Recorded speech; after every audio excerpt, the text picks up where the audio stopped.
मैं धन्यवाद करता हूं परमेश्वर का इस सुंदर समय का जो परमेश्वर ने मुझे दिया है।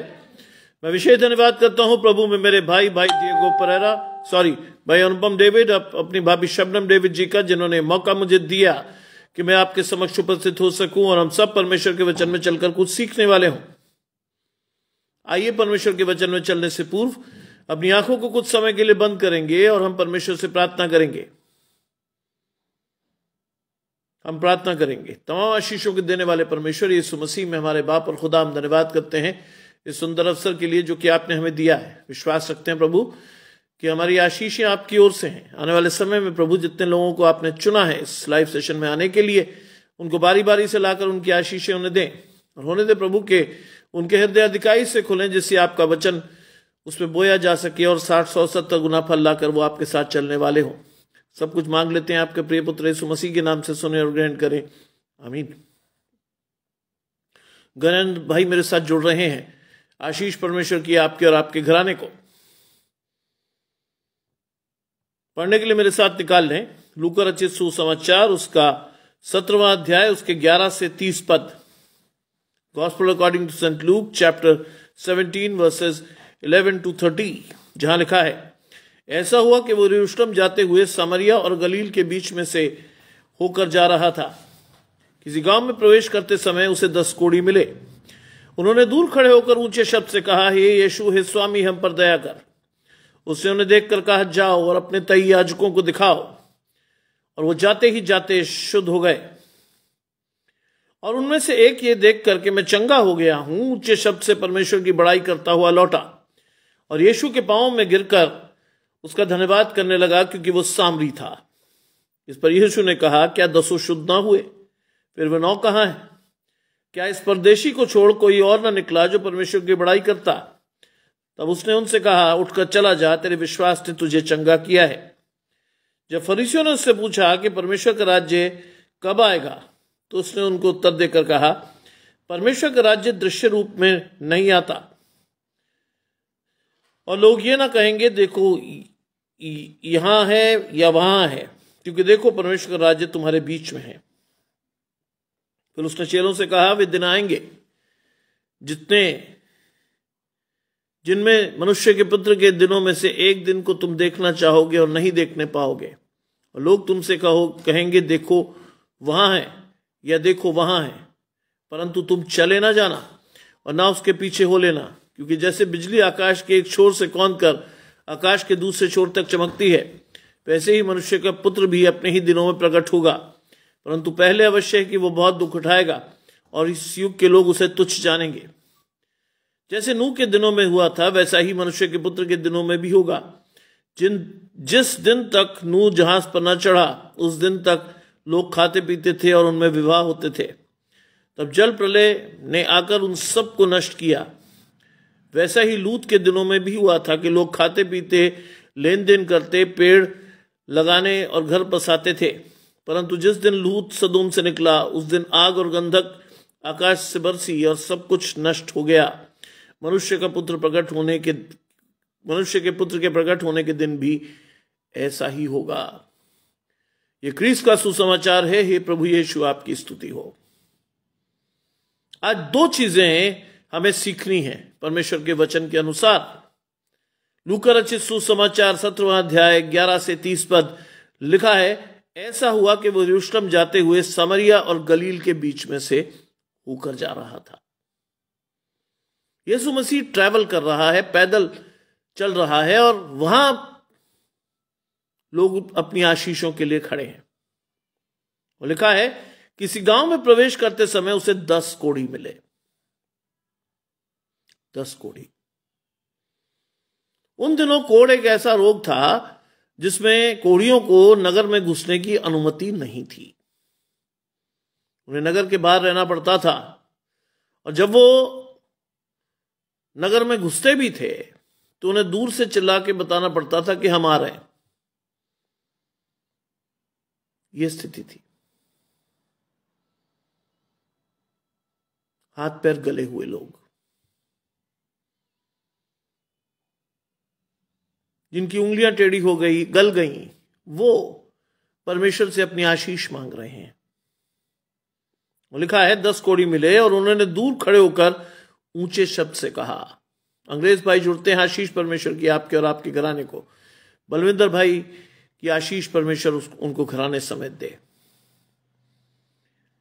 10 कोढ़ी मिले और उन्होंने दूर से खड़े होकर ऊंचे शब्द से कहा, हे यीशु, हे स्वामी, हम पर दया कर। यहां इंपॉर्टेंट चीज क्या है? कोढ़ियों पर परमेश्वर का दर्शन बिल्कुल स्पष्ट है। कोढ़ी जानते हैं कि वो किसको पुकार रहे हैं। कोढ़ी जानते हैं कि उनकी आशीष का स्रोत क्या है। कोढ़ियों को यह मालूम है कि वो जिससे आशीष मांग रहे हैं उससे उन्हें आशीष मिलेगी। आज मुझे और आपको भी परमेश्वर के वचन का ज्ञान तो है। मुझे और आपको भी मालूम है कि हमें आशीष परमेश्वर से मिलनी है, लेकिन मैं और आप आज भी अपने जीवन में आशीषों के लिए परमेश्वर के पास नहीं जा रहे। दूर से चिल्लाया, पास नहीं आ सकते थे वो। दूर से चिल्लाकर उन्होंने अपनी बात कही। उनके संबोधन से आप उनके प्रकाशन को समझेंगे। वो कहते हैं कि हे यीशु, हे स्वामी, हे यीशु, हे स्वामी। दोनों बातें हैं। हम पर दया कर।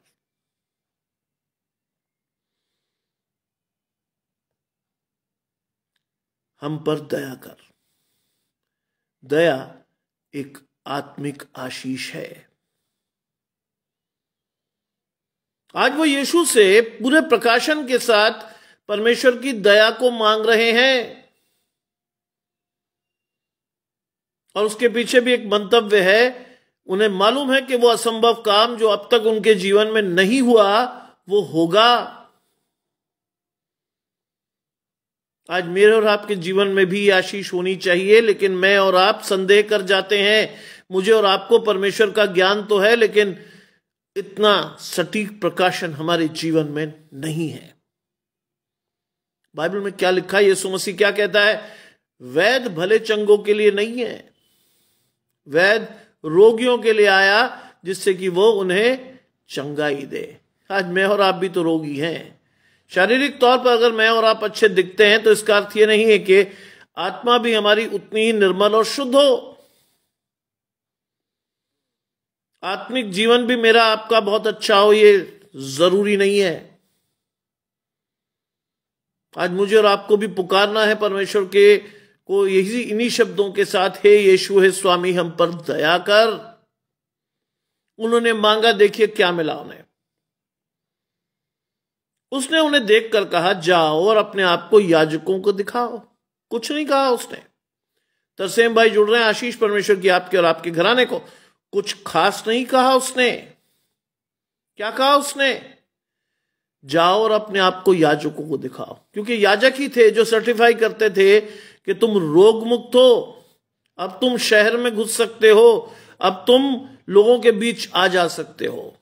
उसने सिर्फ इतना ही कहा और ये इंडिकेशन था कि वो शुद्ध होंगे। उसने कहा, जाकर अपने आप को याजकों को दिखाओ। आज मुझे और आपको भी अपनी आशीषें लेकर लोगों को दिखानी है कि मैं कल तक ये था, लेकिन परमेश्वर की आशीषों से ये हो गया हूं। छिपाइए मत अपने आप को, क्योंकि बाइबल बहुत साफ तौर पर कहती है कि जब तुम संसार की जगत की ज्योति हो, तुम संसार के नमक हो, क्या ना क्या आशीषें हम पर हैं। लेकिन फिर भी मैं और आप प्रकाशन में नहीं है परमेश्वर के। मैं और आप नहीं सीखते, मैं और आप नहीं समझते। आज चलिए परमेश्वर के साथ, जाइए परमेश्वर के साथ, मांगिए परमेश्वर की आशीषों को और पाइए परमेश्वर की आशीषों को। इट इज नॉट दैट कि केवल मांगना ही है, पाना भी है। जाओ और अपने आप को याजकों को दिखाओ। और लिखा है कि जाते जाते वो मार्ग में शुद्ध हो गए। परमेश्वर का वचन कितना शक्तिशाली है, इसका अंदाजा आपको होना चाहिए, मुझे होना चाहिए। क्योंकि आपको और मुझे मसीह ने, परमेश्वर ने अपने साथ जोड़ा है। आपकी आशीष है, मेरी आशीष है, परमेश्वर की ओर से है। और इस बात को आपको और मुझे प्रकाशन के अनुसार चलना चाहिए कि जाते जाते वो शुद्ध हो गए। आज परमेश्वर का एक वचन मुझे और आपको शुद्ध कर सकता है। परमेश्वर की एक आवाज मुझे और आपको शैतान के चुंगल से आजाद करा सकती है। लेकिन प्रश्न ये है, क्या मैं वास्तव में परमेश्वर की आशीष को लेने के लिए तैयार हूं? क्या मैं वास्तव में परमेश्वर की उस आवाज के साथ अपने आप को देखने के लिए तैयार हूं? शायद नहीं। मेरा और आपका प्रकाशन आज भी उतना ही अवरुद्ध है जितना कि एक आम आदमी का। मैं और आप अपनी आशीषें जानते तो हैं, लेकिन लेने की क्षमता नहीं है, पुकारने की क्षमता नहीं है आज हमारे पास। लिखा है, जाते जाते वो शुद्ध हो गए, तब उनमें से एक ने देख करके मैं चंगा हो गया हूं। केवल एक ने देखा, 9 लोगों को दिखाई नहीं दिया, केवल एक ने देखा कि मैं चंगा हो गया हूं। क्या किया उसने? वो ऊंचे शब्द से परमेश्वर की बड़ाई करता हुआ लौटा। कहां है आपके और मेरे जीवन में धन्यवाद? आज अपने मन से पूछिए अपने मन से कि कहां है मेरे आपके जीवन में परमेश्वर का धन्यवाद।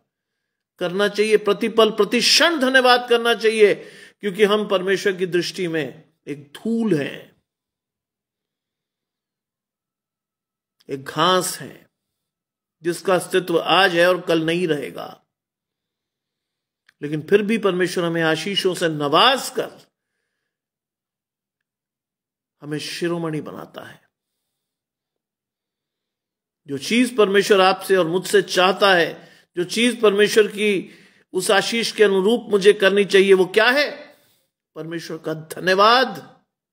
बाइबल कहती है वो धन्यवाद करता हुआ वापस लौटा। You should turn to God with all the blessings, with all the glory।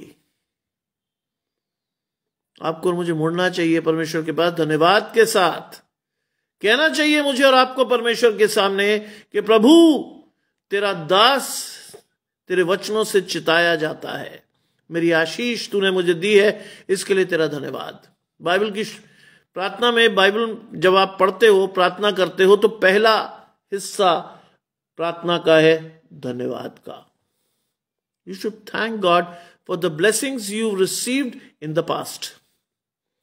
पूर्व काल में जो आशीषें आपको मिली हैं, उसके लिए सबसे पहले परमेश्वर को धन्यवाद देकर आगे की आशीषों को परमेश्वर से मांगो। प्रतिदिन मांगो, संदेह मत करो। उसने संदेह नहीं किया।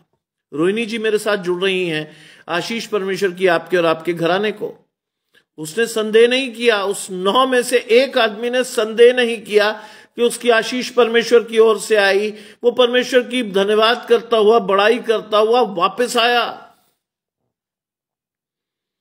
क्या लिखा है? और यीशु के पांव में गिरकर उसका धन्यवाद करने लगा। You should have a surrendered life before Christ. समर्पित जीवन जीना सीखिए। अपनी सारी दीनता से परमेश्वर के साथ जुड़ जाइए। धन्यवाद करते रहिए परमेश्वर का, क्योंकि वही है जिसकी वजह से आज सुबह से और शाम तक का दिन मैंने और आपने देखा है। वही है। न होता तो आज मैं थोड़ी देर पहले ही कॉलेज से आया हूं। छोटे बड़े कई एक्सीडेंट्स देखे मैंने, कई लोग गिरते हुए देखे, कई लोग चोटिल होते हुए देखे, लेकिन परमेश्वर का दाहिना हाथ आपकी ओर आड़ है। वो आपको बचाए लिए चलता है। न तो दिन को धूप से, न रात को चांदनी से हमारी कुछ हानि नहीं होती। यहोवा सारी विपत्ति से हमारी रक्षा करता है। वो आपके और मेरे प्राण की रक्षा करता है। यहोवा मेरे आने जाने में मेरी रक्षा अब से लेके सदा सर्वदा तक करता है। ये है आशीष। आज ही के दिन मैंने कम से कम 6-7 लोगों को आपस में टकराते, गिरते, चोट खाते देखा। And I thank God for that कि परमेश्वर ने मेरी रक्षा की। एक एक बाल, एक एक हड्डी की रक्षा परमेश्वर आपकी करता है। और लिखा है वो यीशु के पांव यीशु के पांव पर मुंह के बल गिरकर उसका धन्यवाद करने लगा। लेकिन ध्यान रखिएगा, लेकिन वो सामरी था। जानते हैं, जिस दौर की मैं बात कर रहा हूं, जानते हैं, वो इजरायली नहीं था, वो सामरी था। और बाइबल में लिखा है कि इजरायली सामरियों से कोई संबंध नहीं रखते, लेकिन परमेश्वर ने कोई भेदभाव नहीं किया। उसने उस सामरी को भी इजरायलियों के समान चंगाई दी। इसका मतलब मेरी और आपकी आशीषें खुली हुई हैं। मैं और आप भी अन्य जातियों में से आते हैं, मेरी और आपकी आशीषें खुली हुई हैं। लेकिन अगर धन्यवाद नहीं करते, आपकी और मुझे, मेरे दर्शन को आप और मैं अगर स्पष्ट रूप से नहीं देखते, तो हमारी आशीषें नहीं है परमेश्वर के साथ। मैं रोज कहता हूं आपसे, रोज कहता हूं कि आप और मैं इन आशीषों के लिए अपने दर्शन को स्पष्ट करें। Turn to God and pray to God in a most hardest manner कि प्रभु मेरे आंखों के दर्शन को खोल दे। बहुत मेहनत से परमेश्वर के पास जाकर अपनी आशीषों को मांगिए। आज पहली चीज जो आपको मांगनी है वो है आपका दर्शन खुला होना चाहिए परमेश्वर के साथ। आपकी आंखें अपनी आशीषों को देख सकें, आपका कान परमेश्वर की आवाज को सुन सकें। तब आप और मैं पूरे मन से परमेश्वर का धन्यवाद कर पाएंगे। ऐसे नहीं, वो पांव पर गिरा, समर्पित हुआ, उसने परमेश्वर का धन्यवाद किया, लेकिन बाइबल कहती वो सामरी था, इजरायली नहीं था वो। अब देखिए यीशु मसीह क्या कहता है। क्यों? यीशु मसीह ने उससे कहा, क्यों? क्या दसों शुद्ध नहीं हुए? क्या दसों शुद्ध नहीं हुए? शुद्ध तो हुए, आशीषें तो आपको और मुझे भी मिली, लेकिन इंपॉर्टेंट चीज क्या थी? क्या मैं उस आशीष के लिए, परमेश्वर के लिए या परमेश्वर के पास धन्यवाद करने गया? शायद नहीं गया, शायद नहीं गया। आज परमेश्वर आपसे पूछता है, क्या दसों शुद्ध न हुए? क्या आपको और मुझे परमेश्वर की आशीषें नहीं मिली? मिली, लेकिन एक धन्यवादी मन नहीं था हमारे पास परमेश्वर को धन्यवाद करने के लिए। एक आया, बहुत कम लोग आते हैं परमेश्वर को धन्यवाद करने। कई लोग तो ये मानते हैं कि हमारा अधिकार है इन आशीषों को लेने का। अधिकार नहीं है। क्या केवल मसीह परिवार में पैदा हो जाना आपको आपकी आशीष दिलाएगा? नहीं। You have to earn it through your hard work. उसको आपको आशीष के तौर पर परमेश्वर से रोज मेहनत करके लेना है। मेहनत कहां करनी है? परमेश्वर के वचन को पढ़कर करनी है, विश्वास से करनी है। परमेश्वर के वचन को पढ़ना है, समझना है, सीखना है, आशीषें लेनी है और उस पर चलना है। बाइबल कहती है वचन को केवल सुनने वाले मत बनो, उस पर चलने वाले बनो। आज चलना है आपको और मुझे। विश्वास के साथ जाइए परमेश्वर के पास अपनी आशीषों को लेने के लिए। और वो लिखा है, क्या दसों शुद्ध नहीं हुए? तो फिर वो कहां है? आज परमेश्वर पूछता, कहां हो भाई? आशीष तो मिली, समझ भी आई, लेकिन धन्यवाद नहीं आया। आज परमेश्वर को धन्यवाद करना बहुत आवश्यक है। हमारी एक एक सांस, हमारे जीवन का एक एक पल परमेश्वर के साथ है। अगर परमेश्वर न होता तो आज का दिन मैं पूरा नहीं देख पाता, आप पूरा नहीं देख पाते। क्या आप सोचते हैं कि सुबह होती है, शाम होती है, जिंदगी यूं ही तमाम होती? नहीं, तमाम तो हो सकती कभी भी, क्योंकि मैं और आप जानते हैं कि जिंदगी में हमारा अगला कदम कहां पड़ेगा हमें भी नहीं मालूम। Only God knows. परमेश्वर जानता है हमारे फ्यूचर को, इसलिए परमेश्वर संभालता है। भजनकार दाऊद क्या लिखता है? मृत्यु की रस्सियां मेरे चारों ओर पड़ी थी और मैं अधलोक की संगति में, अधलोक की सकेती में पड़ा था। मुझे संकट और शोक भोगना पड़ा, लेकिन मैंने परमेश्वर को पुकारा, उसने मेरी सुन ली।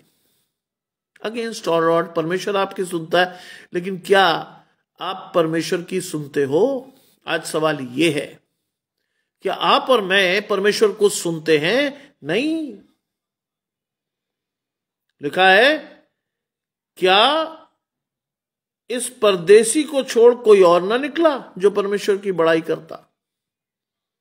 साफ पूछा यीशु मसीह ने, क्या इस परदेसी को छोड़ कोई और नहीं आया? आज हमारे लिए बहुत खुशी की बात है कि एक अन्य जाति का व्यक्ति यीशु मसीह के पास आकर उसके पांव में गिरकर अपनी आशीष के लिए धन्यवाद कर रहा है। ये मेरी और आपकी आशीष है, क्योंकि हम अन्य जातियों में से आते हैं, हम यहूदी नहीं हैं। आज धन्यवादी हृदय लेकर जाइए परमेश्वर के पास, क्योंकि परमेश्वर ने आपको चुना है आज के वचन के लिए। You should be happy with God, क्योंकि God has chosen you to be his disciple through this scripture. इस वचन से परमेश्वर ने आपको आशीषित किया। कई बार लोग सोचते हैं मुझे टाइम मिल गया, मैं परमेश्वर के पास आ गया। नहीं, कई बार लोग सोचते हैं मुझे टाइम मिल गया, मैं परमेश्वर के पास आ गया। यह संभव नहीं है। परमेश्वर आपके लिए समय तैयार करके आपको बुलाता है। हजारों लोगों को आज वचन की दरकार होगी, लेकिन ना तो वो आ पाए, ना वो सुन पाए, ना वो सीख पाए। लेकिन परमेश्वर ने आपके लिए हर उस प्रोविजन को किया जिसकी वजह से आप इस वचन को, इस आशीष को लेने में सक्षम हो। अपने नंबर से देखिए, कितने लोग हैं मेरे साथ इस समय? 6। बुलाए हुए तो बहुत हैं, चुने हुए बहुत थोड़े। बुलाए हुए तो बहुत हैं। आज कई लोग बुलाए हैं परमेश्वर ने, लेकिन वो योग्य नहीं ठहरे परमेश्वर का वचन सुनने के लिए। बुलाए हुए तो बहुत हैं, चुने हुए बहुत ही थोड़े, है ना? लिखा है, क्या इस परदेसी को छोड़ कोई और ना निकला जो परमेश्वर की बड़ाई करता? अब सोचिए, उसने, परमेश्वर ने उसकी फाइनल आशीष क्या दी? उसने उससे कहा, उठकर चला जा। कोई लार लपेट नहीं, कोई मीठी बात नहीं। योगेश भाई जुड़ते हैं, आशीष परमेश्वर की आपके और आपके घराने। कोई मीठी बात नहीं। परमेश्वर ने कहा, उठकर चला जा। क्यों? तेरे विश्वास ने तुझे चंगा किया है। यह है आशीष। तेरे विश्वास ने तुझे चंगा किया है। यह है आशीष। आज विश्वास रखिएगा, बड़ी से बड़ी आशीष पा लीजिएगा। विश्वास रखिएगा। अगर आपकी आशीषें परमेश्वर की ओर से है, दुनिया की कोई ताकत आपके और आपकी आशीषों के बीच में नहीं आ सकती, क्योंकि परमेश्वर ने हमें भय का आत्मा नहीं दिया है। दूसरी आशीष है, परमेश्वर आपकी ओर है तो आपको विरोधी आपका कुछ नहीं बिगाड़ पाएंगे, फॉर श्योर। जानते हैं, पिछले 2 दिनों से मैं लगातार पेपर्स सेट कर रहा हूं। विभिन्न यूनिवर्सिटीज के पेपर आए हैं, यूनिवर्सिटीज में एग्जाम्स हैं, मुझे पेपर बनाने हैं। मैं 2 रातों से लगभग आधा अधूरा सो रहा हूं। लेकिन एक चीज मेरे जीवन में बहुत अच्छी है, मैं 2 दिन से इस बात को बहुत अच्छी तरह से जान पा रहा हूं। मुझे नींद कितनी भी आए, लेकिन परमेश्वर के वचन का दर्शन बिल्कुल साफ दिखता है। आज सुबह मैं प्रचार कर रहा था, यकीन करेंगे मुझे कई बार नींद के झटके आ रहे थे, क्योंकि रात को मैं सोया नहीं था। लेकिन परमेश्वर के वचन का प्रकाशन मुझे बिल्कुल साफ दिख रहा था, मुझे क्या बोलना है, क्या करना है, क्या नहीं करना। बाइबल में लिखा है, जब तुम आशीषों को लेते हो तो एक टाइम बाद वो आशीषें आपके जीवन में स्थिर हो जाती हैं।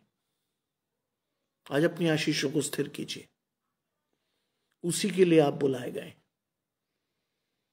अपनी आशीषों को स्थिर कीजिए परमेश्वर के साथ, उसी के लिए आपको परमेश्वर ने बुलाया है। और लिखा है, 20वीं आयत कहती है, तो फरीसियों ने उससे पूछा कि परमेश्वर का राज्य कब आएगा? ये मेरा और आपका सवाल भी है भाई, मेरा और आपका सवाल भी तो है कि परमेश्वर का राज्य कब आएगा। मैं और आप भी तो पूछते हैं। हाँ, एक साहब ने मुझसे पूछा था, अरे बेटा, मैं बचपन से यही सुन रहा हूं कि परमेश्वर का राज्य आने वाला है, आने वाला है, आने वाला है, द्वार पर है। मैं तो बुढ़ा भी हो गया, अभी तक तो नहीं आया।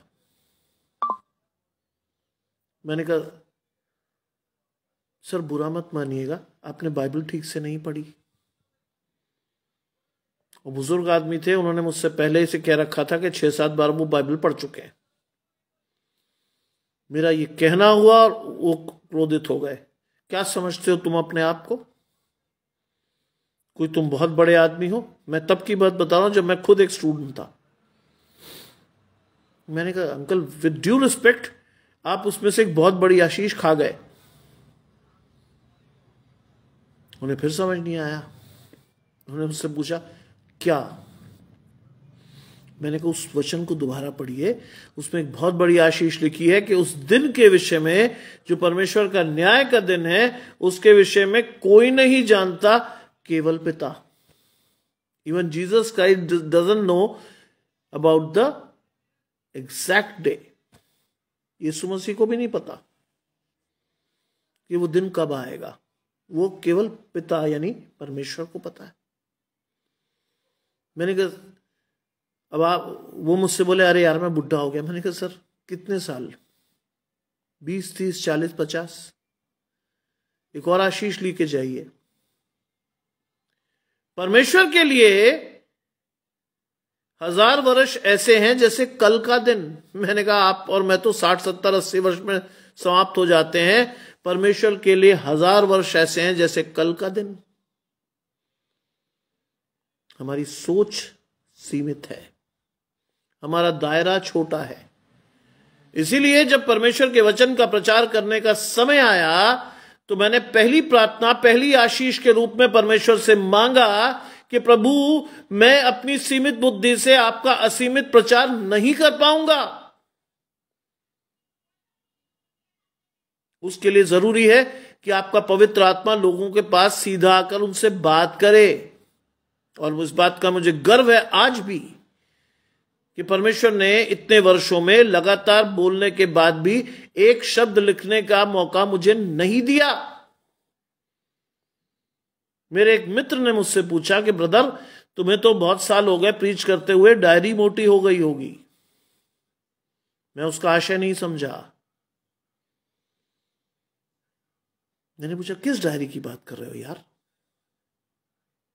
कहते यार झूठ मत बोलो, डायरी मोटी हो गई होगी। मैं फिर भी नहीं समझा। कहते अरे परमेश्वर के वचन की तैयारी तो करते होगे, कुछ तो लिखते होगे। जब वो सारी बातें कह चुका तो मैंने बड़े प्यार से कहा भाई बुरा मत मानना, परमेश्वर का वचन मेरे हाथ में है, मैंने एक भी शब्द इतने वर्षों में नहीं लिखा। चौंकने की बारी थी। फिर प्रीच कैसे करते हो तुम? परमेश्वर की ओर से। कहां से बोल पाते हो 1-1.5 घंटा? परमेश्वर की ओर से। कैसे मिलता है प्रकाशन? परमेश्वर की ओर से। He was astonished।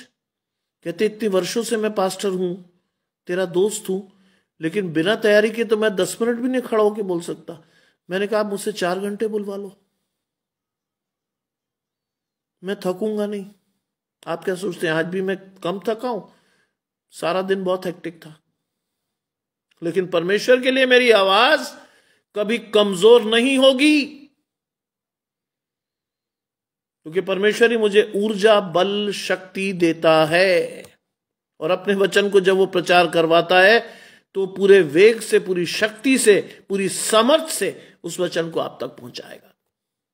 मेरा काम उसे पहुंचाने का, मैं पहुंचा रहा हूं। लिखा है परमेश्वर का राज्य कब आएगा? तो उसने उनको उत्तर दिया। ध्यान से सुनिए उत्तर क्या था। परमेश्वर का राज्य दृश्य रूप में नहीं आता। पहली बात,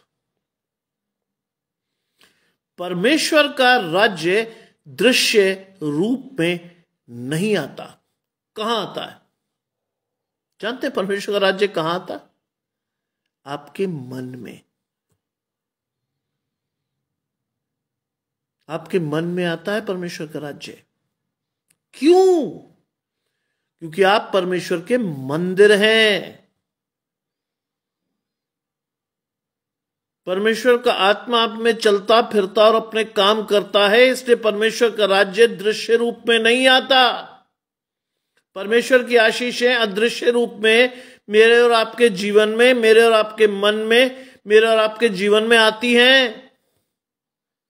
मैं नहीं कह रहा ये बात, यीशु मसीह के मुंह से निकले हुए शब्द हैं। परमेश्वर का राज्य दृश्य रूप में नहीं आता। बाइबल में साफ लिखा है, लोग तुम्हारी आशीषों को देखकर तुम्हें पहचानेंगे कि तुम परमेश्वर के हो या नहीं हो। परमेश्वर का राज्य दृश्य रूप में नहीं आता, कभी नहीं, दृश्य रूप में नहीं आता। और लोग ये ना कहेंगे देखो यहां है या वहां है। आज लोग छलने के लिए आपके पास बैठे हैं लाइन लगा के। परमेश्वर का राज्य यहां आने वाला है। बहुत सारे लोगों ने गणनाएं कर रखी हैं, कैलकुलेशंस कर रखी हैं अबाउट द जजमेंट डे। वो आपको भरमाएंगे, देखो यहां है वहां है। बाइबल में साफ लिखा है, उस दिन के विषय में कोई नहीं जानता, केवल पिता।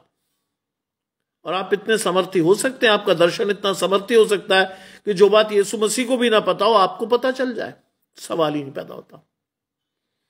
बहुत से लोग इस बात को क्लेम करते हैं कि दे न्यू या they are going to predict the exact date of the judgement. सवाल ही नहीं पैदा होता। बाइबल पढ़िए ना भाई। कैसे लोग भरमाए जाते हैं? कौन लोग भरमाए जाते हैं? जो वचन में कच्चे होते हैं। वचन में कच्चे मत होइए। आज अपनी आशीष को वचन के अनुसार चल कर लीजिए। और लिखा है, लोग ये ना कहेंगे कि देखो ये वहां है यहां है, क्योंकि देखो परमेश्वर का राज्य तुम्हारे बीच में है। क्या है आपका और मेरा बीच? आपका मन। परमेश्वर का राज्य तुम्हारे बीच में है, तुम्हारे मन में है।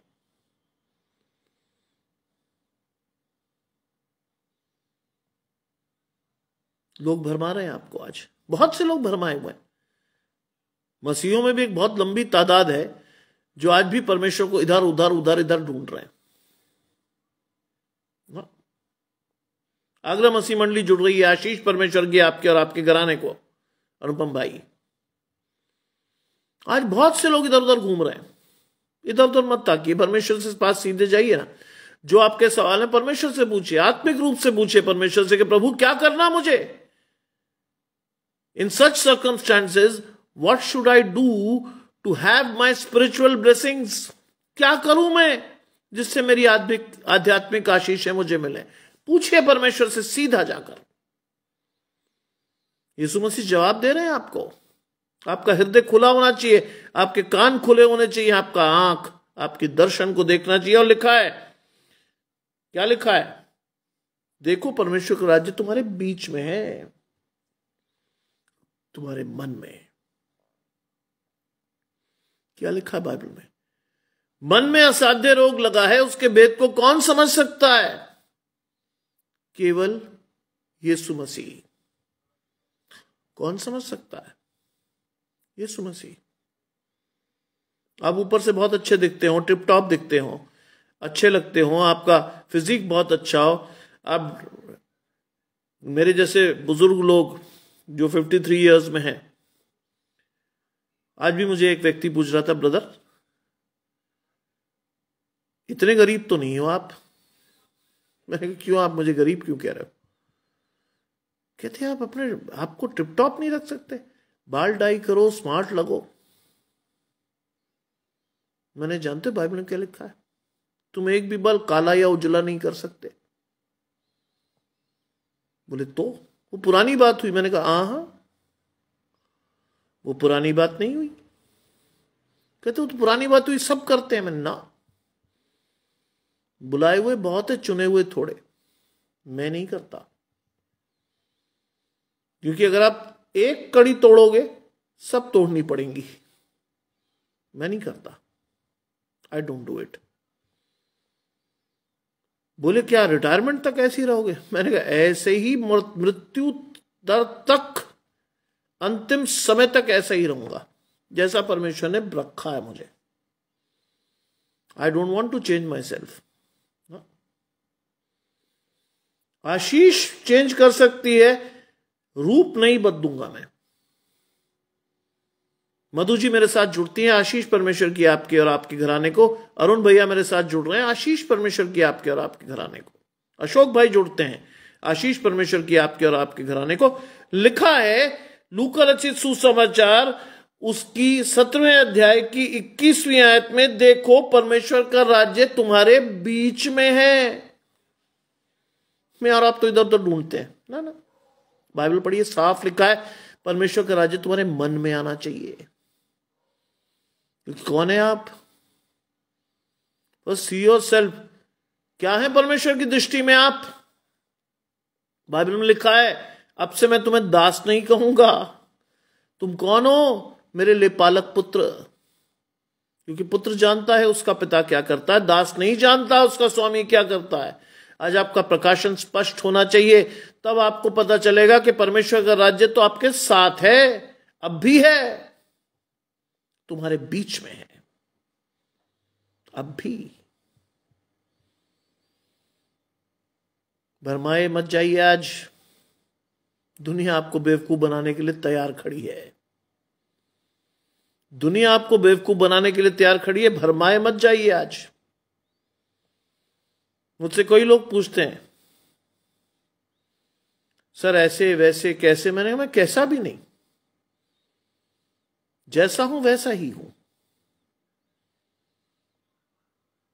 मेरे कजिन्स, मेरे रिश्तेदार मुझे सब पूछते हैं, यार हम तो बहुत तेरे से छोटे हैं, लेकिन हमारे बाल सफेद हो गए, हमने तो डाई करके चमका लिया अपने आप को। मैंने, मेरी चमक परमेश्वर से भाई, मेरी चमक शक्ल शरीर से नहीं है। मुझे मालूम है कि ये आशीषें शारीरिक नहीं है जिसे मैं प्रीच कर रहा हूं, आत्मिक आशीषें, इसमें शरीर का कोई काम नहीं है। शरीर आपका माध्यम है परमेश्वर की स्तुति, परमेश्वर की आराधना, परमेश्वर की आशीषों को देने का, क्योंकि आप परमेश्वर के मंदिर हैं, मैं परमेश्वर का मंदिर हूं। इसके लिए नहीं बने स्मार्ट होके किसको दिखाना। चलिए, बिल्कुल एलिस जी जुड़ती हैं, आशीष परमेश्वर की आपके और आपके। मैं कई बार लोगों से पूछता हूं, स्मार्ट होकर किसको दिखाओगे? कौन, किसको दिखाना चाहते हो? वहां लोग डिफेंसिव हो जाते हैं डर के मारे, उन्हें लगता है कि पकड़े गए। वो कहते नहीं साहब, खुद को अच्छा लगना चाहिए। मैंने कहा खुद को अच्छा लगने के लिए मन में परमेश्वर का होना जरूरी है। क्या अच्छा फील करोगे आप? परमेश्वर का होना जरूरी है ना वहां, तभी तो अच्छा फील होगा। शक्ल अच्छी हो, मन में गंदगी भरी हो, उससे फायदा क्या? कुछ नहीं। जानते हैं, मैं कई जगह जाता हूं, लोग अपने आप उठ के खड़े हो जाते हैं, मुझे किसी को कहना नहीं पड़ता कि उठ जा भाई ना। कल मैं एक जगह गया, लोग हट गए अपने आप, मुझे बड़ा अजीब लगा। मैंने कहा है क्या हुआ? Then I realised God runs a beauty parlour. मुझे याद आया मेरे पिताजी, जब लोग हटे, उन्होंने मुझे रास्ता दिया, तो मैं समझ गया कि आशीषें परमेश्वर की हैं, मेरी नहीं। God runs a beauty parlour. आज आपकी शक्ल कैसी भी हो, उसमें परमेश्वर की चमक दिखती है लोगों को।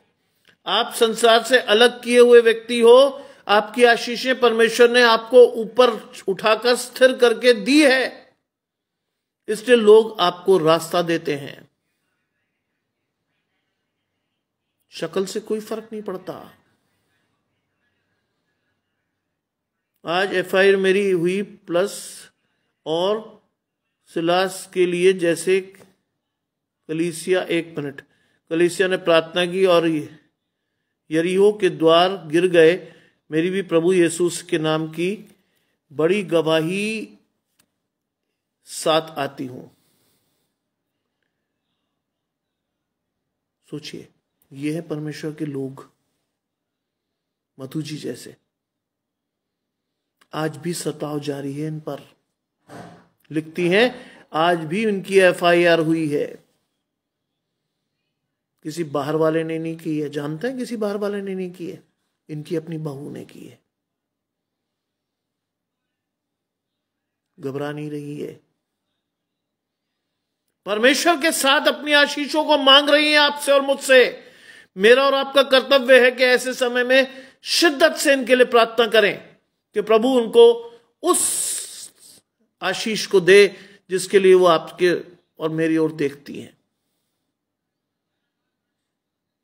आपकी और मेरी जिम्मेदारी है आज कि मैं मधु जी के लिए प्रार्थना करूं, आप प्रार्थना करें कि प्रभु उनको हर संकट से बचाए। परमेश्वर की बहुत बड़ी गवाही दे चुकी हैं वो, अपने बेटे को मरते हुए बच्चे को उन्होंने वापस पाया है। मेरे और आपकी गवाही वर्षों में नहीं दे पाएंगे हम ऐसी, वर्षों में हमारा प्रकाशन इतना स्पष्ट नहीं होगा, वर्षों में नहीं।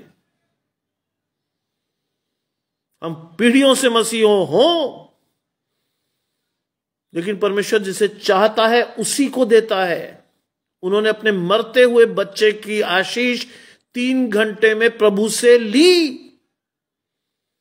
आज वो जीवता उनके पास खड़ा है, ली उन्होंने।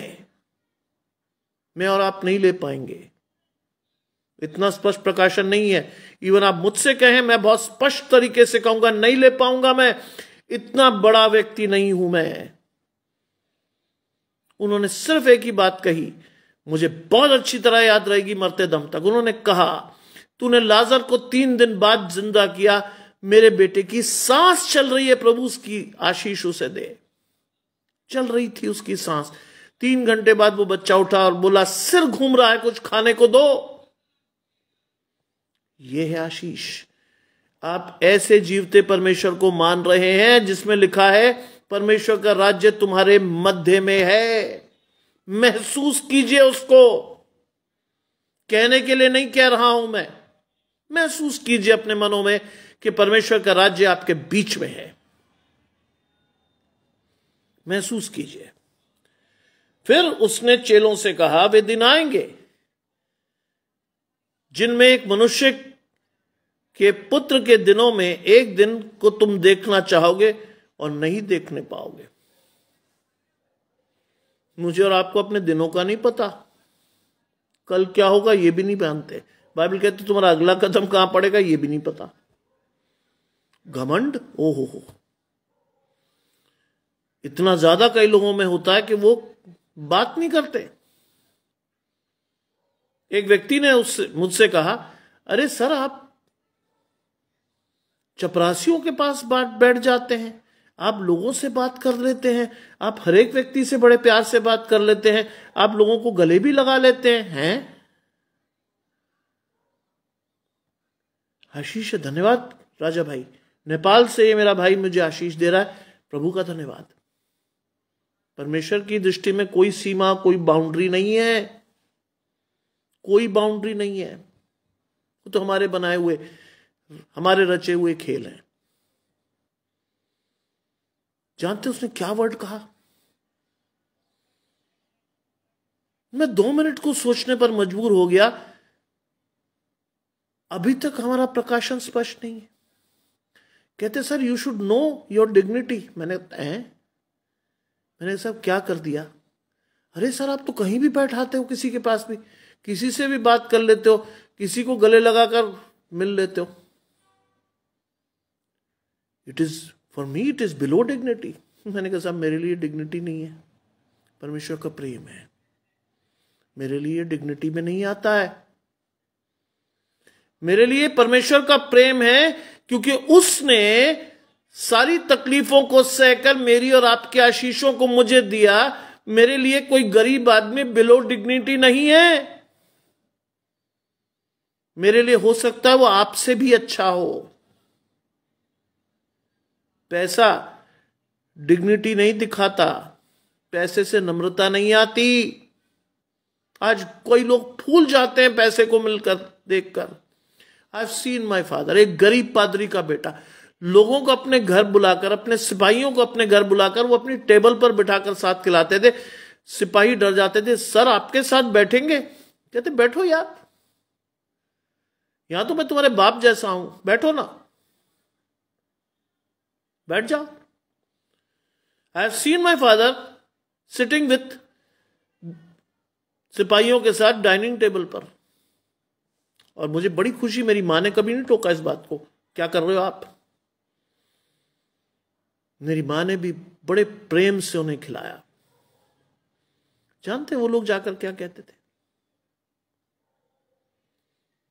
बटालियन में, यूनिट में जाकर वो क्या कहते थे? अरे साहब, ऐसा व्यक्ति बहुत मुश्किल से मिलता है। बाइबल में लिखा है, बुलाए हुए तो बहुत हैं लेकिन चुने हुए बहुत थोड़े।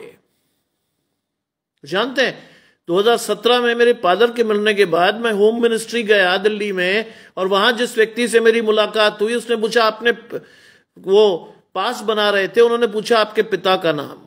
I said John Stanley. वो बोला, साहब डीआईजी साहब जी। कहते सर एक मिनट रुकिए, पीछे कौन है आपके? मैंने कहा मेरी माता जी।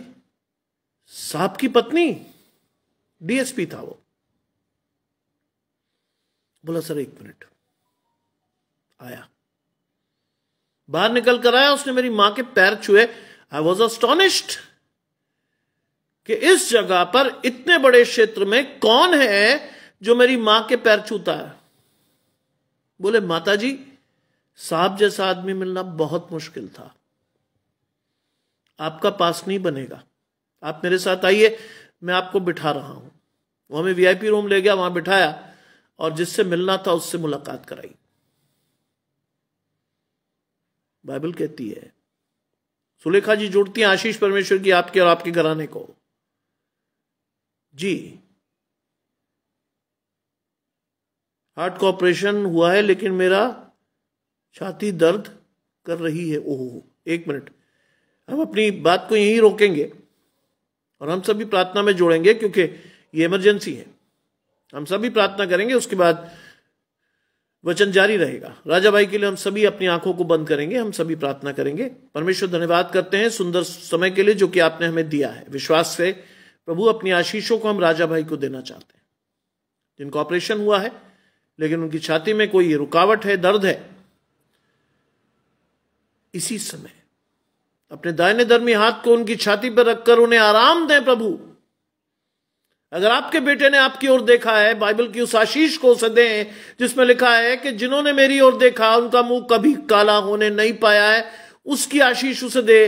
राजा भाई को आप अभी आराम दे प्रभु, और उसका जीवन आपके साथ और अधिकाई से जुड़े। इस आशीष को लेकर सब कुछ मांग लेते हैं आपके प्रिय पुत्र यीशु मसीह के नाम से, सुने और ग्रहण करें, आमीन। चिंता मत कीजिए राजा भाई, परमेश्वर आपके साथ है, आपका विरोधी कोई नहीं होगा। लिखा है, लोग तुमसे कहेंगे देखो वहां है या देखो यहां है, परंतु तुम चले मत जाना और ना उनके पीछे हो लेना। आज में और आप तो चले भी जाते हैं, पीछे भी हो लेते हैं। एक साहब मुझसे मिलने आए, उन्होंने कहा सर बहुत बड़ी मिनिस्ट्री है, बहुत बड़ा काम है उनका। I wish to. मैंने उसे बड़े प्यार से पूछा, हाउ डू यू नो, कैसे जानते हो आप? अरे सर इतने लोग, इतनी बड़ी वो, आधा टाइम उनका विदेशों में गुजरता है। मैंने, इसको आप आशीष मानते हो हैं? इसको आपको आशीष लगती है? कोई बड़ी बात नहीं है, ये आशीष तो कहीं से भी ले सकता है कोई आदमी। बाइबल में लिखा है, लोग तुमसे कहेंगे देखो वहां है या देखो यहां है, परंतु तुम चले ना जाना और ना उनके पीछे हो लेना। साफ लिखा है। उसके बाद अगर आप जाते हो तो आपके दृष्टिकोण, आपका दर्शन फॉल्टी है, कहीं तो कुछ गड़बड़ है। मुझसे अगर कोई पूछता है साहब प्रचार करके अगर कोई आपको विदेश बुलाए, आई सेड नो, मेरी आशीष है यही है, इसी घर में, मैं कहीं नहीं जा रहा। मुझे परमेश्वर मेरे निवास स्थान पर, मेरे निज स्थान पर आशीष चलकर देगा। मैं नहीं जा रहा कहीं, नहीं जाऊंगा। लोग कहते हैं अरे क्या फायदा फिर प्रचार करने का? मैंने, फायदा तो आपको पता नहीं कितना बड़ा है। आप शारीरिक आशीष देखते हो आज, मैं नहीं देखता।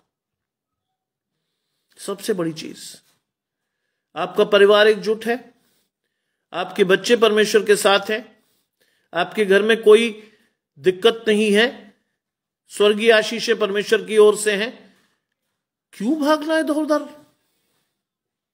परमेश्वर के साथ बने रहिए, चल कर आएंगी आपकी आशीषें, चल कर। मुझसे कोई पूछता परमेश्वर कहां मिल सकता, मैंने कहा घर के कोने में चले जाओ। है सर, क्या मतलब? मैंने कहा घर के किसी शांत कोने में जाओ, घुटने टेको, प्रार्थना करो, आशीषें चल कर मिलेंगी। ये तो बहुत आसान है। मैंने आसानी तो कह रहा हूं तुम्हें करने को, मुश्किल कहता ना तो मैं कहता तुम्हें वहां दौड़ जाओ, बंबई चले जाओ या फलाने इससे मिल आओ। नहीं, तुम्हारी आशीष तुम्हारी है, घर के किसी कोने में समर्पित होकर प्रार्थना करके चले जाओ, देगा परमेश्वर आशीष, देगा, कोई नहीं छीन सकता। कई लोग कहते हैं अरे साहब फलाने व्यक्ति ने तो कहा था आप आ जाइए और ये होगा और वो होगा। मैंने कहा कहीं मत जाओ, अभी तो आपने पढ़ा ही है, उठकर चला जा, तेरे विश्वास ने तुझे चंगा किया, उठकर चला जा, चिंता मत करिए। आप परमेश्वर के साथ बहुत अमीर हैं, चिंता मत कीजिएगा। बाइबल में लिखा है परमेश्वर किसी भली वस्तु की घटी आपको नहीं होने देगा। राजा भाई विश्वास करिएगा, किसी भली वस्तु की घटी नहीं होने देगा परमेश्वर। बाइबल में लिखा है जवान सी तो भूखे भी रह जाते हैं, लेकिन यहोवा के खोजियों को किसी भली वस्तु की घटी नहीं होगी। घबराइए मत, परमेश्वर आपके साथ है, घबराइए मत। लोग बड़ा प्यारा वचन प्रीच करते हैं, मैं कईयों का प्रचार रात को लेटे लेटे सुनता हूं, लेकिन मैं पूछता हूं कि भाई किस संदर्भ में प्रीच कर रहे हो? कल मैंने एक प्रचार सुना, प्रचारक कह रहा था प्रभु आपको बड़ी बड़ी गाड़ियां देने वाला है। मैंने कहा फॉर व्हाट? बड़ी गाड़ी हमारी आशीष नहीं है, हमारी आशीष तो आत्मिक है, बड़ी गाड़ी हमारी आशीष नहीं है। मुझसे आप पूछोगे तो मैं कहूंगा नहीं, बड़ी गाड़ी बड़ा मकान मेरी आशीष नहीं है, वो तो परमेश्वर आपको दे ही देगा। परमेश्वर के राज्य की खोज करिए पहले, वो तो दे ही देगा। और नीचे तालियां बज रही, हुजूम खड़ा है, क्योंकि ऐसी चीजें बाइबल में क्या लिखा। चलिए बाइबल के हिसाब से चलते हैं। आज के युग में कौन से प्रचारक हैं, कौन से प्रचारक आज सबसे ज्यादा प्रसिद्धि पर हैं? जो आपके कानों की खुजली मिटाते हैं, है ना।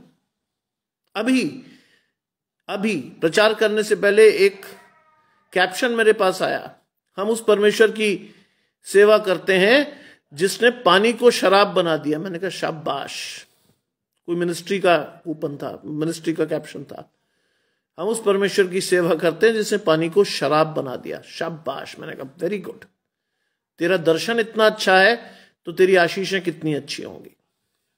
यह है आज स्थिति लोगों की, कानों का खुजली मिटाने के लोग प्रचार सुनने जाते हैं, प्रभु आपको बड़ी गाड़ी देगा, आपके अंदर भी आनंद आया कि ओहो हो अच्छा, हैसियत हमारी साइकिल की भी नहीं, गाड़ी मिल जाएगी।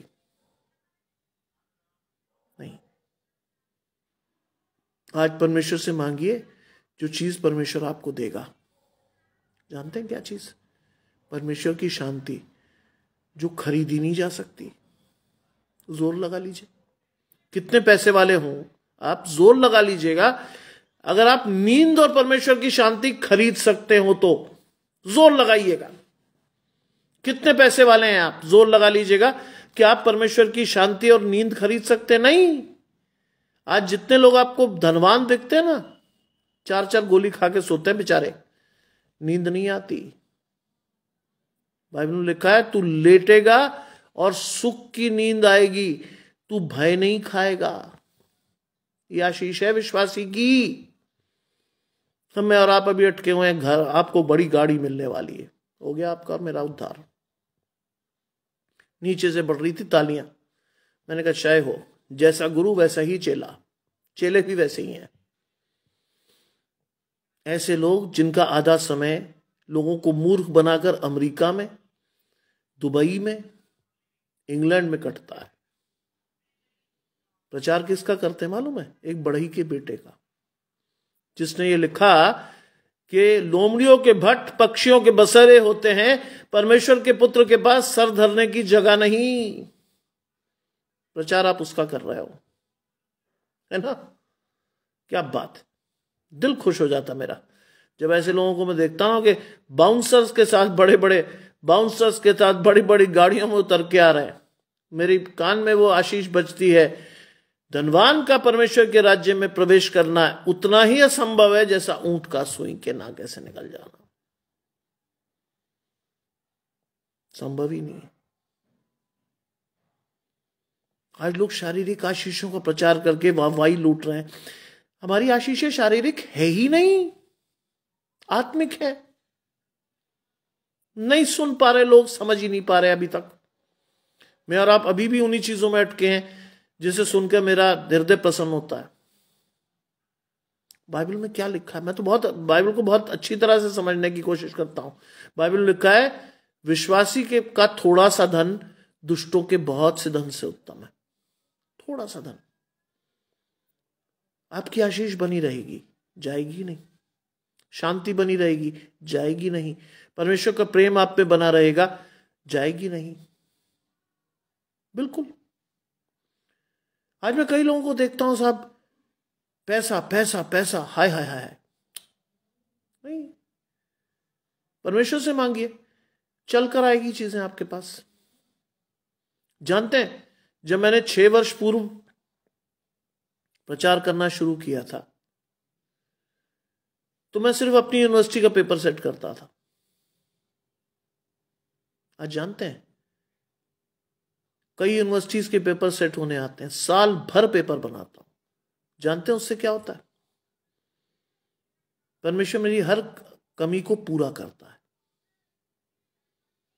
मुझे नहीं पता, मेरे बैंक में धीरे धीरे पैसे आते रहते हैं, कभी 1200, कभी 1500, कभी 1800। परमेश्वर की आशीषें विश्वास से चलती रहनी चाहिए। रोज कोई ना कोई आशीष परमेश्वर अपने आप दे देता है, क्योंकि बाइबल में लिखा है, पहले मेरे राज्य की खोज करो तो ये वस्तु मैं तुम्हें दे दूंगा। अन्य जातियां भी इसी की खोज में रहते हैं। मैं आज लोगों को देखता हूं अपने कॉलेज में, हाय हाय मरे पड़े, लेकिन फिर भी कुछ नहीं। मैं कुछ नहीं मांगता, लेकिन परमेश्वर सब देता है। यह है आशीष। देखो, ये वहां है, यहां है, उसके पीछे ना हो लेना, क्योंकि जैसे बिजली आकाश से एक छोर से कौंध कर दूसरे छोर पर चमकती है, वैसे मनुष्य के पुत्र के भी अपने दिन में ही प्रकट होगा। आपको नहीं पता वो दिन। बिजली एक क्षण को कौंधती है, फिर आपको ना ओरिजिन पता होता है, ना कहां तक कड़की ये पता होता है। आप सिर्फ एक झटके में, एक क्षण में देख पाते हो कि बिजली कड़की। परमेश्वर के पुत्र का आना भी ऐसे ही होगा, ऐसे ही। आज मेरे एक हिंदू भाई मित्र ने मुझे कहा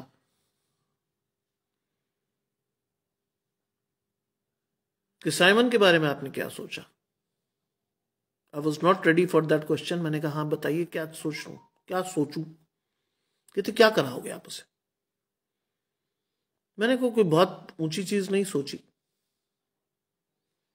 मैंने यही सोचा कि बीएड कराकर उसे स्कूल में पढ़ाने के लिए कहूंगा। धीरे धीरे वो अपनी आशीषों को लेकर बढ़ेगा, और उसके बाद जो परमेश्वर की ओर से होगी उसके लिए, उससे उसका विवाह कर दूंगा। जानते उसने छूटते ही क्या कहा मुझे? I was shocked. कहते ध्यान से करना भाई,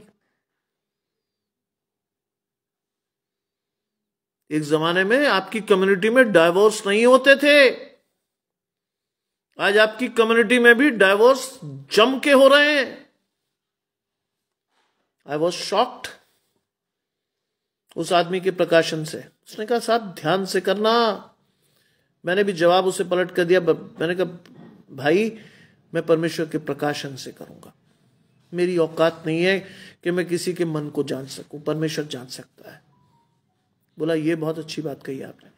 मैंने कहा परमेश्वर जान सकता है, मैं किसी के मन को नहीं जान सकता। जानते हैं उसने क्या कहा? एक गैर मसीह प्रोफेसर कहते मैं आपके बच्चे को जानता हूं, बहुत सीधा है, बहुत सीधा। आप कॉलेज में सीनियरिटी में इतने ऊंचे हैं, लेकिन मैंने आपके बच्चे को कभी इस बात को ना कहते सुना ना करते सुना। वो किसी कोने में चुपचाप पढ़ता है, कभी उसने इस बात को किसी से नहीं कहा। मैंने कहा आशीष है भाई परमेश्वर की, मेरी थोड़ी है, परमेश्वर की है। परमेश्वर ने सिखाया उसे कि परमेश्वर के राज्य में अगर तुम्हें बड़ा बनना है तो नम्र और दीन बन के रहो, परमेश्वर नियत समय पर तुम्हें शिरोमणि करेगा। सोचिए, आज लोग आपको ऑब्जेक्टिवली देखते हैं, लोगों को आपके बारे में पता है।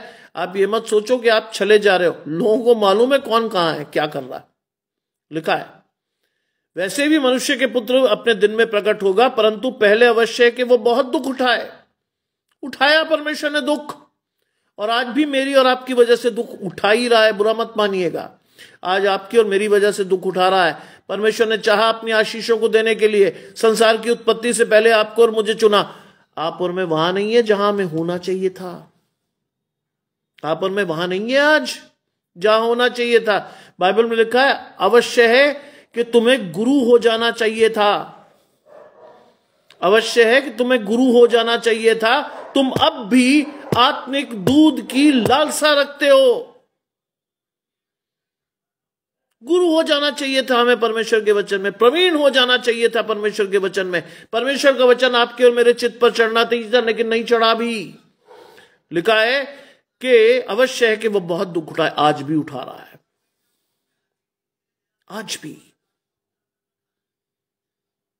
हमारे कामों की वजह से कई बार हम अपने परमेश्वर को शर्मिंदा करते हैं, शर्मिंदा करते हैं परमेश्वर को। सोचिए, शर्मिंदा मत करिए परमेश्वर को कभी। परमेश्वर ने आपको चुना, आज आपकी बारी है परमेश्वर को चुनने की, जिससे आपका आनंद, आपकी आशीषें पूरी हो। यहोशू की वो आशीष आपके जीवन में होनी चाहिए। आज चुन लो कि तुम और तुम्हारा घराना किसकी सेवा करेगा। मैं तो अपने घराने समेत परमेश्वर की सेवा करूंगा। आज चुन लो। लिखा है और युग के लोग उसे तुच्छ ठहरा रहे हैं। मुझे तो बहुत खुशी हुई, मध्य प्रदेश में लॉ पारित हो गया कि माता पिता की आज्ञा के बिना कोई सेंटा क्लॉज का ड्रेस नहीं पहना पाएगा। और उसकी जब explanation I, I was thrilled. शैतान का दर्शन देख के मेरा मन बाग बाग हो गया। जानते लोग क्या कह रहे थे? अरे साहब, सेंटा क्लॉज जो है वो ईसाइयों का बहुत बड़ा अवतार है। नेशनल टीवी पर कहा जा रहा है सेंटा क्लॉज को नहीं पहनने दूंगा मैं अपने बच्चे को ड्रेस, वो तो ईसाइयों का बहुत बड़ा अवतार है। सोचिए, ये रह गया आज हमारा जीवन। आज सेंटा क्लॉज हमारा अवतार है, यीशु मसीह को तो हम फेंक आए कहीं। हमने इतना बढ़ावा दे दिया है, अपने चर्च तक में हम सेंटा क्लॉज को नचा रहे हैं। क्या समझेगा एक बेचारा व्यक्ति जिसने अभी तक परमेश्वर को नहीं जाना? वो तो यही जानेगा ना कि सेंटा क्लॉज कोई है जो परमेश्वर का कुछ है। जानते हैं हमारे चर्च में पर्चियों में 25 दिसंबर में लोगों ने आकर क्या लिखा? हे सेंटा क्लॉज, मेरी आशीष मुझे दे, मेरा उस लड़की से ब्रेकअप हो गया है, मेरी शादी इससे करा दे, हे सेंटा क्लॉज। ये है हमारा दर्शन आज। हमने ठहराया हुआ है यीशु मसीह को तुच्छ। हमने धन्यवाद करता हूं कि साल के अंतिम संडे का चर्च परमेश्वर ने बड़े आश्चर्यजनक तरीके से मुझे थमाया, आश्चर्यजनक तरीके से। I was not prepared. पिछले सैटरडे लगभग 7:30 बजे मुझे पादरी साहब का फोन आया। मैंने बोला हाँ साहब, पादरी साहब बताइए। बोले एक समस्या हो गई है स्टैनली साहब। मैंने बताइए तो, मैं कुछ कर सकता हूं? कहते आप ही को करना है? मैंने कहा सर मैं क्या कर सकता हूं, बताइए तो। कहते कोई पास्टर उपलब्ध नहीं है, कोई फोन नहीं उठा रहा है, मैं बाहर हूं, कल का क्या होगा। मैं सर किस विषय में कह रहे हो? कहते चर्च कौन लेगा, मैं सिर्फ घूम घाम के आप ही की तरफ देख पा रहा हूं, you are going to take church. मैंने कहा सर कभी इंडिपेंडेंट अकेले चर्च तो नहीं लिया मैंने। कहते कोई बात नहीं, कल लीजिए, परमेश्वर की आशीष लोगों को दीजिए। मैंने सहर्ष स्वीकारा, क्योंकि बाइबल की आशीष चल कर आई थी मेरे पास। बाइबल में लिखा है अवसर को बहुमूल्य समझो, दिन बुरे हैं। अवसर मिला था मुझे परमेश्वर की महिमा को लोगों को दिखाने का।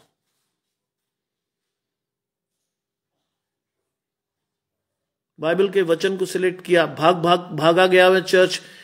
वहां पे मैंने चर्च बैरा को गाने थमाए, रीडिंग्स लोगों को थमाई, चर्च शुरू किया। पहली प्रार्थना के बाद जब मैंने परमेश्वर के पवित्र वचन के लिए अनाउंस किया तो मेरी नजर गई सामने। I was thrilled. जानते हैं क्या हुआ था?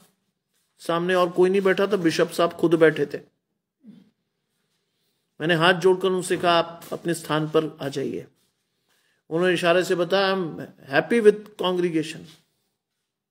उसके बाद मैंने पलट कर नहीं देखा। परमेश्वर का वचन का प्रचार करना था, खुल के किया। बहुत से लोग आए हुए थे, कुछ नॉन क्रिश्चियन लोग भी थे। मैंने बताया कि हमारी आशीष इस निर्जीव क्रिसमस ट्री से नहीं है, हमारी आशीष उस निर्जीव सेंटा क्लॉज से भी नहीं है। कई लोगों ने हाथ मिलाते हुए पूछा अरे साहब सेंटा क्लॉज तो आपका एक बड़ा प्रतीक है। मैंने कहा हमारा नहीं है, दुर्भाग्य से। अगर आप इसे मानते हो तो ये आपकी भयंकर गलती है। उसमें से एक ने बताया कि साहब अमेरिका में तो सेंटा क्लॉज ही दिखता है। मैंने कहा उनका प्रकाशन ही खराब है, फॉल्टी। वहां तो आप यीशु मसीह की बात करते हो, वहां पूरी परेड्स निकलती हैं, लोग सेंटा क्लॉज के ड्रेस पहन के दिखते हैं, यीशु मसीह कहीं नहीं दिखता। मैंने कहा यही तो दुर्भाग्य है, आज यीशु मसीह दिखता नहीं है। हम तुच्छ जानते हैं यीशु मसीह को। सेंटा क्लॉज हमारे जीवन में आनंद ले रहा है। सरकारें भी उसके विरोध में खड़ी हो गई। खुशी की बात है परमेश्वर के विरोध में नहीं आई, सेंटा क्लॉज के विरोध में आई। लिखा जैसे नूह के दिनों में हुआ था वैसे ही मनुष्य के पुत्र के दिनों में भी होगा। जिस दिन तक वो जहाज पर ना चढ़ा उस दिन तक लोग खाते पीते थे और उनमें विवाह होते थे। नूह को जब परमेश्वर ने कहा था ना कि जहाज बना, तो लोगों ने कहा तू पागल है, कौन सी प्रलय, कैसी प्रलय।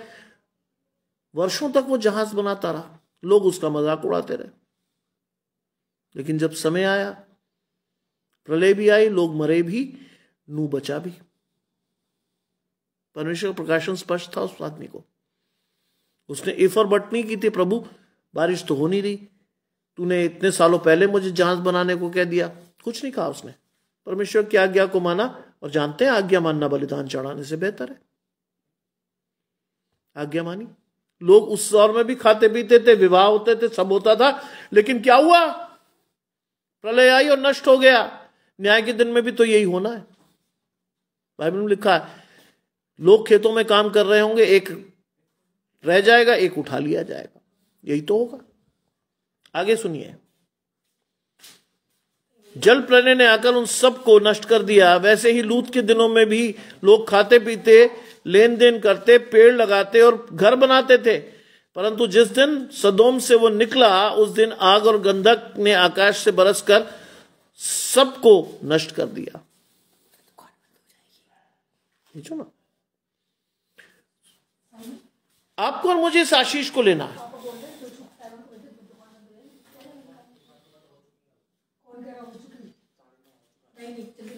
आपको और मुझे इस आशीष को लेना है। लूत के दिनों में भी परमेश्वर ने वही किया। लोग खाते पीते, पेड़ लगाते, शादी ब्याह करते थे। अचानक से आया वो दिन, जैसे लूत ने सदोम और अमोरा की दहलीज क्रॉस की, क्या हुआ? खत्म हो गया सब। आग और गंधक बरसी, खत्म। बरस तो रही है आग और गंधक इजराइल के ऊपर, और इजराइल फिलिस्तीन के ऊपर आग और गंधक ही तो बरसा रहा है आज बरसात हो रहा है। सोचिए कहां है हम और कहां होना चाहिए था हमें।